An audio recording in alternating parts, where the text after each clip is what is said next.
শালনার থেকে একজন পাঠাইছে, মাধ্যম প্রায় ৩-৪ জন মাধ্যম হয়েছে এখানে।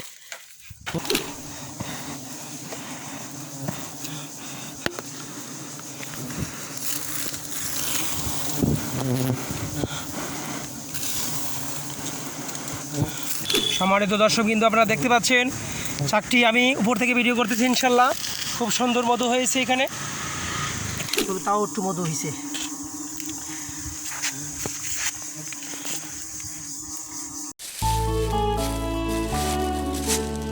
আমি অর্ধেক আপনার এটা সবার নিয়ম, কঠিন হোক আর সহজ হোক। আসসালামু আলাইকুম সম্মানিত দর্শকবৃন্দ, আপনারা দেখতে পাচ্ছেন একটি মৌচাক কাটার জন্য আমি উঠতেছি। একজন লোক আসছে মাস্টার বাড়ি থেকে, শালনার থেকে একজন পাঠাইছে, মাধ্যম প্রায় ৩-৪ জন মাধ্যম হয়েছে এখানে মধু নেওয়ার জন্য। ওনারা আসছে, এই গাছের ভিতরে চাকটি পড়ছে, একদম বাঁশের ছোপার ভিতরে। আমি মোবাইল উপরে নিয়ে উঠতেছি, এখান থেকে চাকটি পুরোপুরি দেখা যাচ্ছে না গাছের পাতার জন্য, দেখতে পাচ্ছেন অল্প দেখা যাচ্ছে এখানে চাকটা।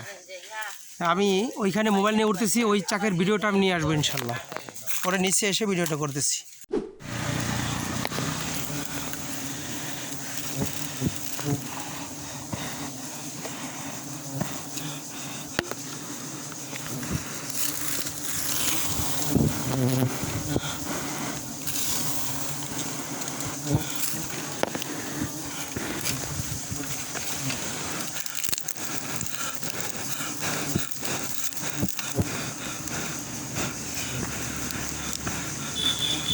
সম্মানিত দর্শক কিন্তু আপনারা দেখতে পাচ্ছেন চাকটি আমি উপর থেকে ভিডিও করতেছি। ইনশাল্লাহ খুব সুন্দর মধু হয়েছে এখানে। একটি বাজারে অনেক কষ্ট করে চাকটি কাটতেছি আমি, দেখতে পাচ্ছেন একদম টসটসা মধু।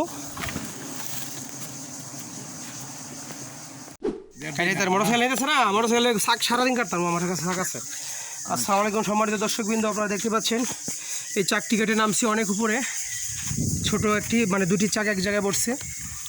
আপনারা ইউটিউবে দেখতে পারবেন, মধু গাজীপুরের পক্ষ থেকে এই ভিডিওটা করা হচ্ছে। দেখতে পাচ্ছেন অনেক উপরে এই চাকটি পড়ছে কাঁঠাল গাছে। দুটি চাক, একটি ছোট, দুটাতেই মধু হয়েছে। এত ছোট চাক কোনো সময় কাটি নাই, তবে তাও একটু মধু হয়েছে।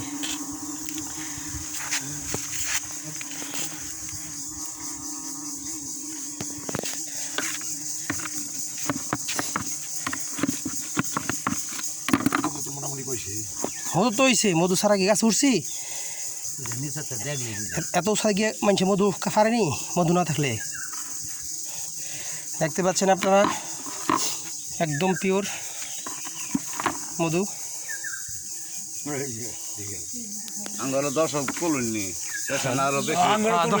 দেখতে পাচ্ছেন আপনারা অনেক দর্শক আছে এখানে। যে আল্লাহ তাআলার সৃষ্টি খুব সুন্দর, কেউ অনবিশ্বাস করে তো এটা মানুষ মানুষ একদম খাঁটি মধু, খুব সুন্দর মধু হয়েছে। না বিশ্বাসই করে না, সরাসরি একটা মধু।